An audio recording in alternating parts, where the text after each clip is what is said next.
So guys, for the upper part, I'm going to, like I said earlier, it's going to be a cowl neck upper part, and it's sleeveless. So this is a pre-cut doll fit that I used to cut my cowl neck blouses. This is a full blouse. So what I did was that the half length here is 15 inches, and of course my half length is 15 inches, but I added 1 extra inch for sewing allowance. So that makes it 16 inches that we're going to have here. And I inserted my neck measurements, my bust measurements, and my waist measurements. The neck measurement that I used here is 3 inches by 1 inch. That is 1 inch deep, 3 inches wide, because I don't want it to be too, if it's too wide, it doesn't look really nice. So we don't want it to be too wide. Then I started my bust measurements and my waist measurements. Now on the bust line, I opened it, like it's remaining just this tiny part. I cut it, I slit it open. So this open part is now what you are going to expand as much as you want it to. You can expand it as wide as you want it to be. For example, now I have how many inches here? I have 7.5 inches here. I can still move it more if I want it to be wider. Yeah. So that is what we have here. So the next thing I'm going to do now is to trace out my armhole measurements and the waist measurements. So I'm going to do that first. I'm going to trace out my armhole measurements and my waist measurements.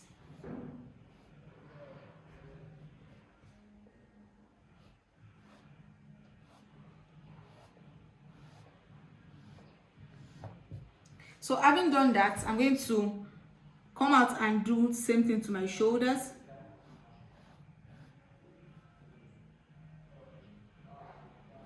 I'm going to trace out the shoulder, and then for the neck, I'm just going to come like this and do it like, make it straight.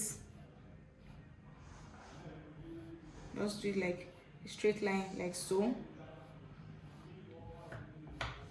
And that's it for the cowl neck. Cowl neck is so easy and simple, but I know that most of us don't have it that easy. But so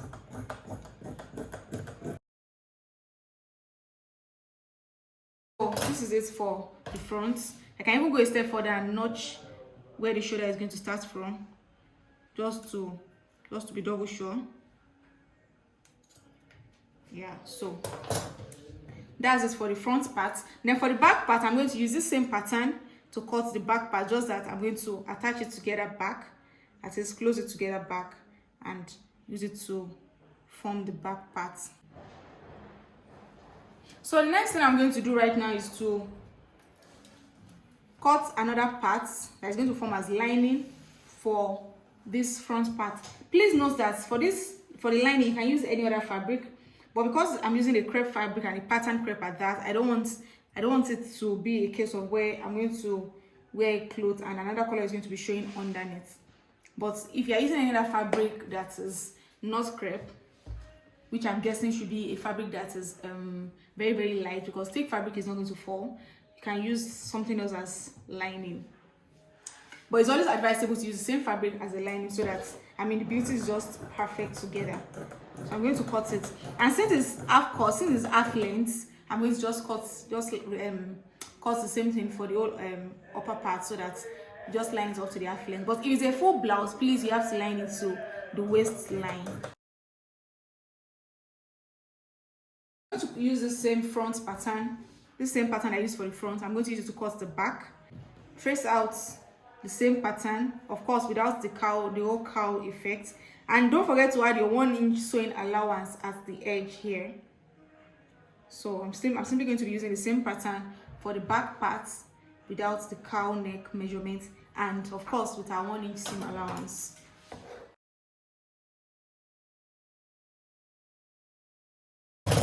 So that's it for the back. If you would like to see a video of me stitching this together, please.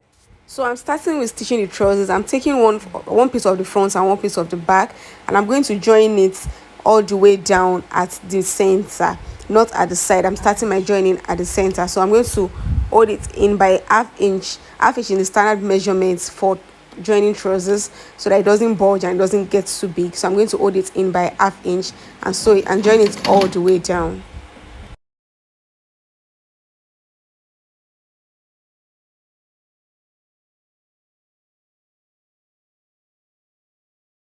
The next thing I'm going to do is to add my darts. Please note that I'm only adding darts to the back parts of these trousers. I'm not adding darts to there's no darts at the front parts for this particular pants, straight pants. There's no darts for the front part, just the back parts. I'm taking my dart in half inch by 8 inches long. That is half inches wide to make it half inch wide to make it 1 inch when I open it up by 8 inches long. I always like my darts long, and it gives better shaping to the back of my clothes when it's long like that. So half inch by 8 inches long. For the side of the pants, I'm going to hold it in by half inch also. Remember I said that the standard allowance for pants is 2 inches. That is, by the time you hold half inch on 4 sides, that's 2 inches. So I'm going to hold it in by half inch also, and I'm going to sew half inch all the way down, all the way to the lower part of the pants.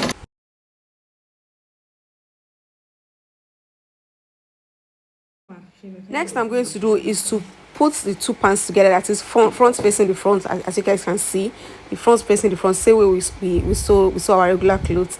And I'm going to hold it in by half inch also. Remember I said that around the pants every measurement is every allowance is half inch. So I'm going to sew it by half inch in also, up until where my zip is going to stop.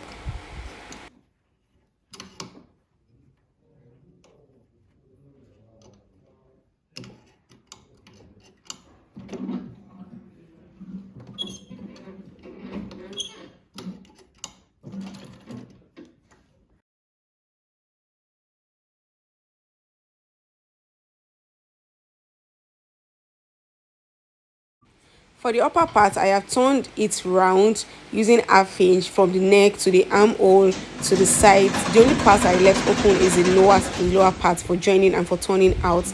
As you guys can see, I've turned everything. I've taken it in by half inch, and I'm going to turn it out and iron everything so that you guys can see how beautiful it looks and how regal it looks already. Just look at. So I've ironed it now, and I've turned it out. I've joined the shoulders or the front and the back together. Can you guys see how beautiful this thing looks? Like perfect inseam sewing front and back. Just look at, just see. And I've made sure to iron it to secure the seam with perfect ironing. Can you guys see, like everywhere is neat? So now what we are going to do is to join the sides of the front together and join it straight to the lower parts. Like I said, I'm going to join the upper part with the lower part so that it forms a perfect jumpsuit. And voila, look at what we have. Just look at perfect jumpsuit. If you enjoyed this video, please make sure to give it a thumbs up, make sure to give it a like, make sure to drop a comment, and make sure to subscribe to my channel. Until next time guys, bye.